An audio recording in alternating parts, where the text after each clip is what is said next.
ሰላም ጤና ይስጥልን የተከበራችሁ የጉራጌ ኒውስ ኔትወርክ ተከታታዮች የሰዓቱን ዜና አሁን ጀመረም።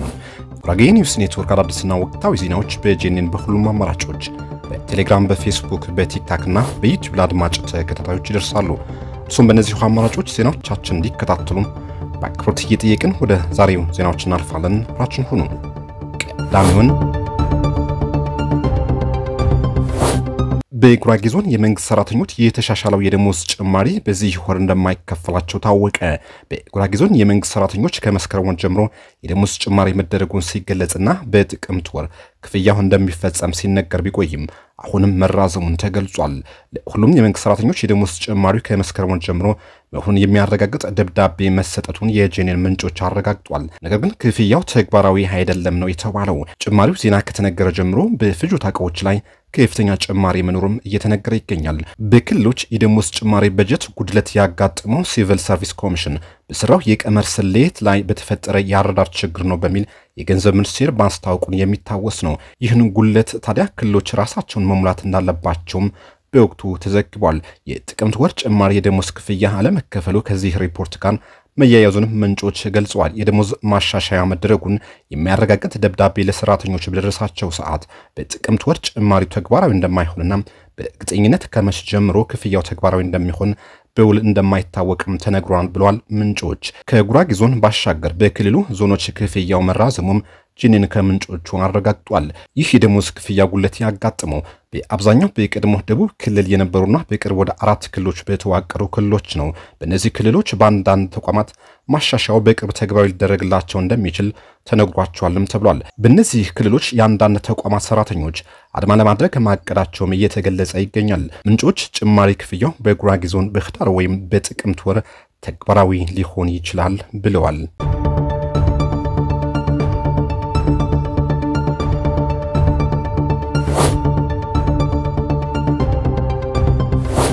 የአብሬት ሼህ መስጂድ ታሪካዊ ቅርስነቱ በጠበቀ መልኩ የማስፋፊያ ግንባታ ሊደረግለት መሆኑ ተገለጸ። በጉራጌ ዞን ከሚገኙ ታሪካዊና ጥንታዊ ስፍራዎች ውስጥ አንዱ የሆነው የአብሬት ሼህ መስጂድ በአዲስና ዘመናዊ ዲዛይን ከ200 ሚሊዮን ብር በላይ በሆነ ወጪ የማስፋፊያ ግንባታ መጀመሩን ተገልጿል። የፕሮጀክቱ ማስፋፊያ ግንባታ የመስጂዱ ታሪካዊ ቅርስነት በመጠበቅ ዘመኑ የሚጠይቀውን የመማሪያና የአምልኮ አገልግሎት ባካተተ መልኩ ለመገንባት ያለመ መሆኑም ተዘግቧል። ከዛሬ 147 ዓመት በፊት በዳግማዊ አፄ ምኒልክ ዘመነ መንግስት እንደተመሰረተ የሚነገርለት መስጂዱ ጥንታዊ መሳሪያዎችን በውስጡ እንዳሉትም ተነግሯል። የመስጂዱ ታሪካዊነት በማስቀጠል የቅድመ አባቶች ራዕይን እውን ለማድረግና ለቀጣይ ትውልድ የሚተላለፍ ትልቅ ሀብት ለማኖር መሆኑም ተነግሯል። መስጂዱ የጉራጌ ዞን ብቻ ሳይሆን የኢትዮጵያ የታሪክ አካል ነው የተባለ ሲሆን ይህንን መስጂድ በአዲስ መልክ የመገንባቱ ስራ ለሃይማኖታዊ ትውፊቶችና ለቅርስ አክብሮት እንዳለ የሚያሳይ ነው ተብሏል። የአብሬት መስጂድ የህዝቡ ታሪክና መንፈሳዊ ትስስር የሚወክል ትልቅ ሀብት ነው። ይህን ታላቅ የማስፋፊያ ግንባታ ፕሮጀክቱ የሃይማኖት ተቋማት በወረዳው ልማት ማህበር ትስስርና የቱሪዝም ፍሰት ላይ ያላቸውን ጠቀሜታ ከፍ የሚያደርግ መሆኑም ተብራርቷል።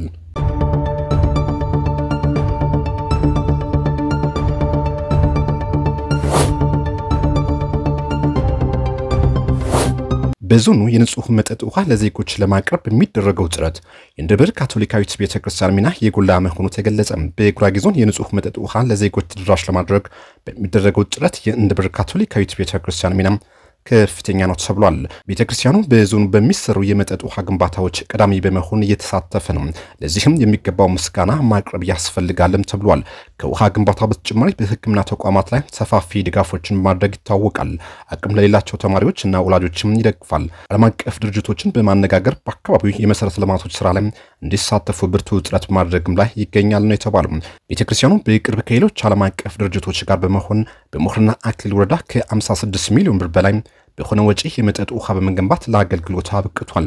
ሰሞኑን ደግሞ በጌታ ወረዳ በፉቻሬ 44 ቀበሌ ከ26 ሚሊዮን ብር በላይ የሚፈጅ የመጠጥ ውሃ ፕሮጀክት ግንባታ ማስጀምሯል። የእምድብር ካቶሊካዊት ቤተክርስቲያን ዘር፣ ጎሳ፣ እምነትና ብሔር ሳይለይ በመንገድ፣ በጤና፣ በትምህርት፣ በውሃና በሌሎች መሰረተ ልማቶች ላይ በቀዳሚነት እየተሳተፈ ለሌሎች ተቋማትና ድርጅቶች መልካም ምሳሌ በመሆኑ ምስጋና ይገባዋልም ተብሏል።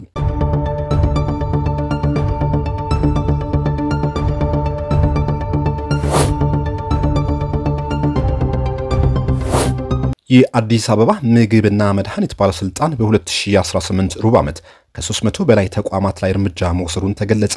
በመጀመሪያ ሩብ ዓመት በተደረገ ቁጥጥር የአካባቢ ጤና አጠባበቅና የምግብ ደህንነት መጓደል ችግር በታየባቸው 323 ተቋማት ላይ እርምጃ እንደተወሰደባቸው ባለስልጣን መስሪያ ቤቱ አስታውቋል። ግምታዊ ዋጋቸው ከ23 ሚሊዮን ብር በላይ የሚያወጡ የተበላሹና የመጠቀሚያ ጊዜ ያለፈባቸው ምግብና ምግብ ነክ ያልሆኑ ምርቶች እንዲወገዱ መደረጉንም ተገልጿል። ሁለት ተቋማት ከተፈቀደላቸው ስራ ውጪ ሲሰሩ በመገኘታቸው ንግድ ፍቃዳቸው እንዲሰረዝ ተደርጓል ነው የተባለው። በተጨማሪም 263 ተቋማት የጽሑፍ ማስጠንቀቂያ፣ 35 ተቋማት በጊዜያዊነት እንዲታሸጉና 20 ተቋማት ደግሞ በገንዘብ እንዲቀጡ መደረጉንም ተገልጿል። ተቋማቱ ያለ ጤና ብቃት ማረጋገጫ በመስራት ህገወጥ የምግብና የአገልግሎት ጊዜ ያለፈበት ምርት በመያዝ የንጽህና ጉድለት፣ ትንባሆ ክልክላ በመተላለፍ እንዲሁም ከስታንዳርድ በታች አገልግሎት በመስጠት ቅጣት የተጣለባቸው መሆናቸውም ተዘግቧል።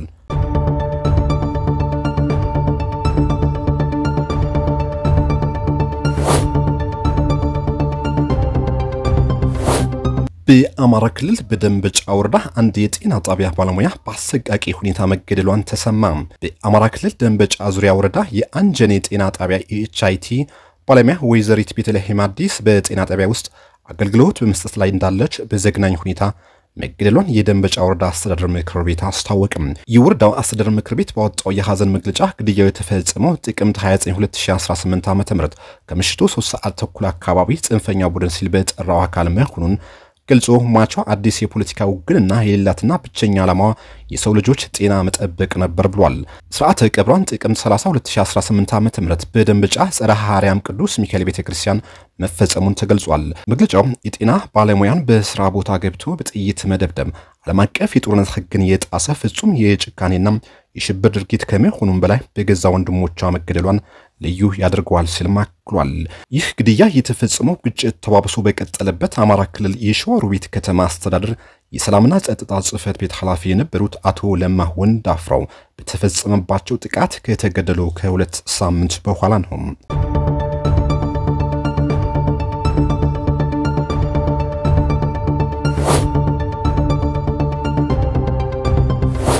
የሱዳኑ ፈጥኖ ድራሽ ኃይል በግብጽ አየር ማረፊያዎችና ስትራቴጂካዊ ሰፈሮች ላይ ጥቃት ለመሰንዘር በመዛቱ የተደናገጠችው ግብጽ ለተባበሩት አረብ ኤሚሬቶች ስሞታ ማሰማቷ ተነግሯል። የፈጥኖ ድራሽ ኃይሉ አዛዥ መሐመድ ሐምዳን ዳጋሎ ከቅርብ ሳምንታት ወዲህ በግብጽ አየር ማረፊያዎችና ስትራቴጂካዊ ሰፈሮች ላይ ጥቃት ለመፈጸም የሚሰነዝረው ዛቻ እየጨመረ መምጣቱ ግብጽን አስደንግጧል። በተለይም የኤልፋሻር ግዛት በፈጥኖ ድራሽ ኃይሉ እጅ እንደወደቀ ግብጽ የተባበሩት አረብ ኤሚሬቶችን ፈጥና ማነጋገሯን የአፍሪካ ኢንሳይደር መረጃ ይጠቁማል። ግብጽና የተባበሩት አረብ ኤሚሬትስ በሱዳን እርስ በርስ ጦርነት ሐምዳን ዳጋሎና ጀነራል አልቡርሃን ደግፈው በተለያየ ጎራ የተሰለፉ ሀገራት ቢሆንም ግብጽ የኤሚሬቶች ደጅ መጽናቷ ተመላክቷል። በቅርቡ የአየር መከላከያ ስርዓቶችና ከፍተኛ የቴክኖሎጂ ድሮኖች ከተባበሩት አረብ ኤሚሬትስ የቀረበለት ፈጥኖ ድራሽ ኃይሉ የሀገሪቱን ጦር ከወሳኝ ይዞታው ማስለቀቅ መቻሉን በግብጽ ወገን ስጋት ፈጥሯል። የሱዳን ጦር በበኩሉ ከሀገራቸው ግብጽ የቅድመ ማስጠንቀቂያ ራዳር ስርዓትና በግብጽ ራስ ባናት በሚገኘው የጦር ሰፈር ውስጥ ያለው የአየር መከላከያ ስርዓቶችን ለመጠቀም ያቀረበው ጥያቄ ካይሮ ግጭቱ ውስጥ ዘልቃ ላለመግባት በመስጋት እምቢታዋ መግለጿን የዘገባ ምንጩ ጨምሮ አስነብቧል። የተከበራችሁ ውድ የጉራጌ ኒውስ ኔትወርክ ተከታታዮች ለሰዓቱ የነበሩን ዜናዎች እነዚህ ይመስሉ ነበር። ቆይታችሁ ከጄኒን ጋር ስለሆነ እናመሰግናለን። መልካም ጊዜ።